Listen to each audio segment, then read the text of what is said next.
الحمد لله نحمده ونستعينه ونستغفره ونؤمن به ونتوكل عليه ونعوذ بالله من شرور أنفسنا ومن سيئات أعمالنا من يهده الله فلا مضل له ومن يضلله فلا هادي له ونشهد أن لا إله إلا الله وحده لا شريك له ونشهد أن سيدنا ومولانا محمدا عبده ورسوله صلى الله عليه وعلى آله وأصحابه وأزواجه وذرياته وسلم تسليما كثيرا كثيرا. محترم بھائیو اور دوستو، آج کل لوگوں میں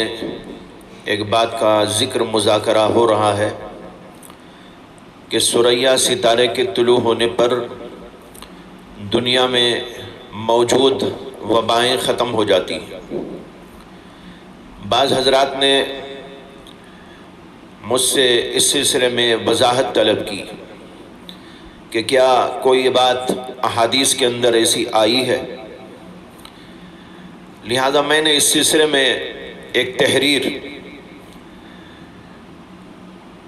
محققانہ انداز کی لکھ دی ہے جو حضرات اہل علم کے کام آئے گی. مگر بعض لوگوں کی گزارش تھی کہ میں اس سلسلے میں ایک بیان عوام کی خاطر بھی پیش کروں، لہذا اس تحریر کا خلاصہ یہاں پر پیش کرتا ہوں. جو حضرات علمی ذوق رکھتے ہیں، تحقیقی مزاج رکھتے ہیں، وہ میری تحریر پڑھ لیں. بات دراصل یہ ہے کہ اس سلسلے میں متعدد صحابہ سے روایات آئی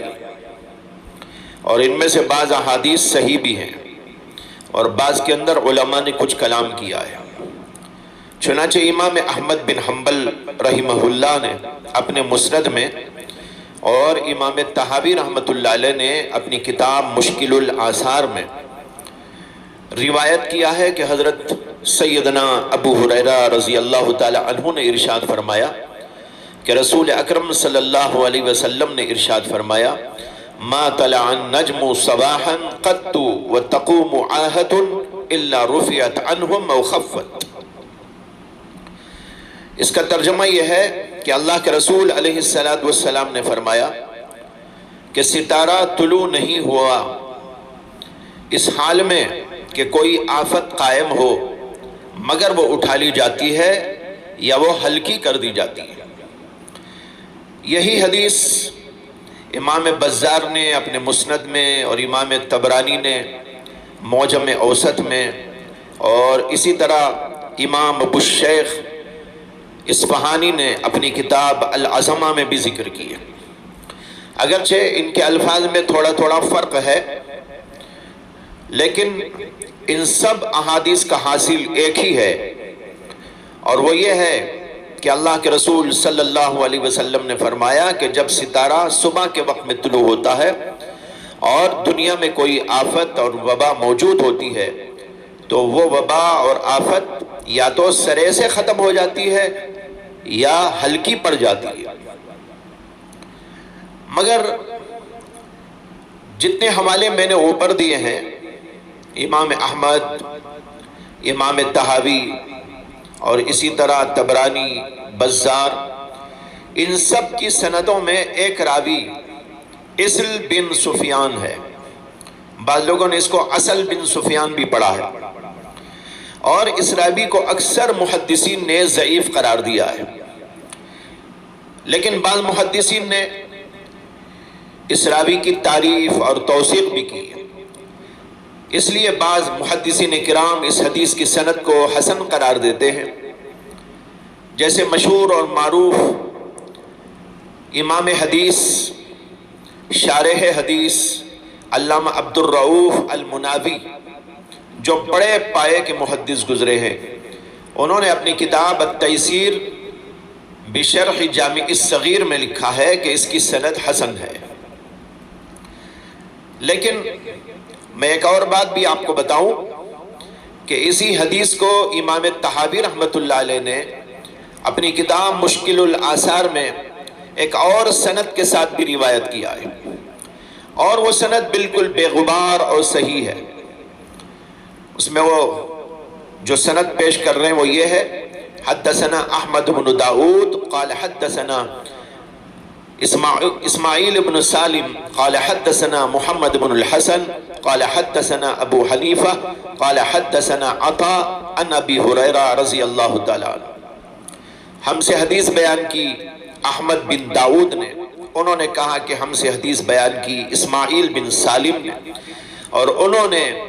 فرمایا کہ ہم سے حدیث بیان کی محمد بن الحسن شیبانی نے، اور انہوں نے کہا کہ ہم سے حدیث بیان کی امام ابو حنیفہ نے، اور انہوں نے کہا کہ ہم سے حدیث بیان کی عطاء بن ابی رباح نے، اور انہوں نے اس کو حضرت ابو ہریرہ سے روایت کیا، اور ابو ہریرہ نے رسول اللہ صلی اللہ علیہ وسلم سے، اور اس کے الفاظ بھی وہی ہیں جو اوپر آپ کو میں نے بتا دیے تھے۔ آپ کو معلوم ہونا چاہیے کہ امام طحاوی کی سند بالکل صحیح ہے،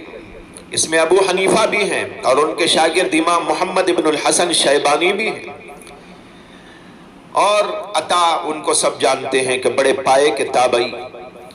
یہ سب حضرات بڑے پائے کے لوگ ہیں۔ اسی لیے مشکل الآثار کے نامور محقق علامہ شیخ شعیب ارناؤت اس حدیث کے بارے میں لکھتے ہیں: اسنادہ صحیح ورجالہ ثقات، کہ اس کی سند صحیح ہے اور اس کے تمام راوی قابل اعتبار، لہذا معلوم ہوا کہ حدیث صحیح ہے، اور اس کے ساتھ اوپر والی احادیث مل جاتی ہیں تو ان میں اور زیادہ مضبوطی پیدا ہو جاتی ہے۔ اس سے اتنی بات معلوم ہوئی کہ جب صبح کے وقت ستارہ نکلتا ہے تو وبا اور آفت ختم ہو جاتی ہے یا کم ہو جاتی ہے، مگر ان احادیث میں یہ نہیں آیا کہ کون سا ستارہ اس سے مراد ہے۔ اسے کہ اس حدیث میں تو صرف اتایا ما طلع النجم صباحا، ستارہ، لیکن ستارے سے مراد کون سا ستارہ ہے اس کا ذکر اس حدیث کے اندر نہیں ہے۔ لیکن امام طحاوی مشکل الآثار میں اس سلسلے میں تحقیق کرتے ہوئے جو خلاصہ بیان کر رہے ہیں وہ یہ ہے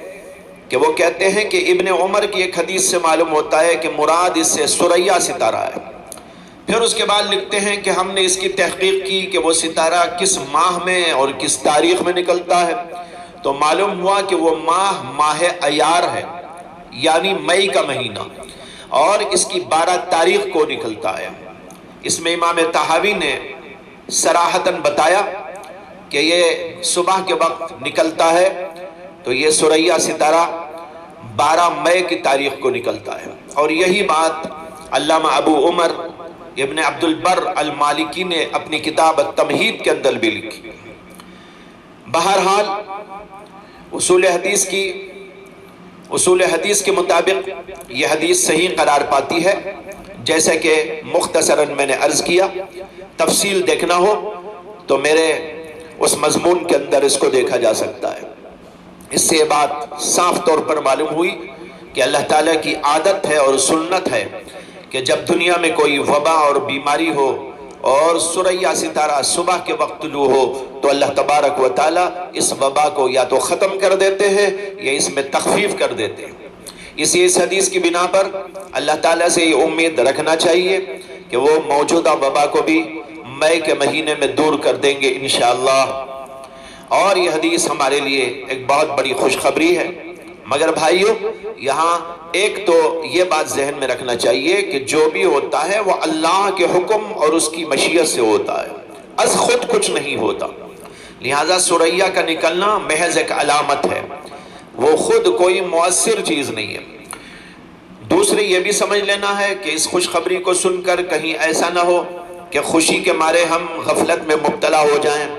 نمازوں میں اور دعاؤں میں سستی میں لگ جائیں، اور توبہ جو ہم نے کی ہے وہ کہیں توڑ نہ دیں، گناہوں کی طرف چل پڑیں۔ اگر ہم نے سچی پکی توبہ کر لی ہے تو اس کو باقی رکھنا ضروری ہے، اس کو توڑنا نہیں ہے، بلکہ اور زیادہ اللہ سے قریب ہونے کی کوشش کرنا ہے، کیونکہ بسا اوقات اللہ کے ہاں کوئی شرط اس کی ہوتی ہے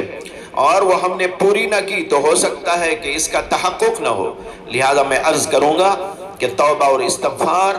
اور نمازوں کی پابندی اور دیگر تمام احکامات شریعہ پر عمل کا اہتمام ہر مومن کو کرتے رہنا چاہیے، اور اللہ کو راضی کرنے کی پوری اور مکمل کوشش میں لگے رہنا چاہیے، اور اس میں اضافہ کر دینا چاہیے۔ اور اب تو رمضان کا مہینہ بھی آ رہا ہے، لہٰذا اس سلسلے میں اور اضافہ کیا جائے، دعاؤں کا، ذکر کا، تلاوت کا اور دین کے تمام کاموں کا، اور اللہ تعالیٰ سے دعاؤں کے اندر خصوصیت کے ساتھ رو رو کر گڑ گڑا کر دعائیں کرتے رہنا چاہیے۔ اللہ تبارک و تعالیٰ سے دعا کرتا ہوں کہ اپنے نبی پاک صلی اللہ علیہ وسلم کے پاک کلام کی برکت سے ہم کو، دنیا کے تمام انسانوں کو اس خطرناک وبا سے چھٹکارا عطا فرمائے، اور ہم سب کے گناہوں کو محض اپنے فضل سے، رحمت سے بخش دے، اور ہمیں ہمیشہ ایمان و اعمال صالحہ کی زندگی عطا فرمائے۔ آمین۔ وآخر دعوانا ان الحمدللہ رب العالمین۔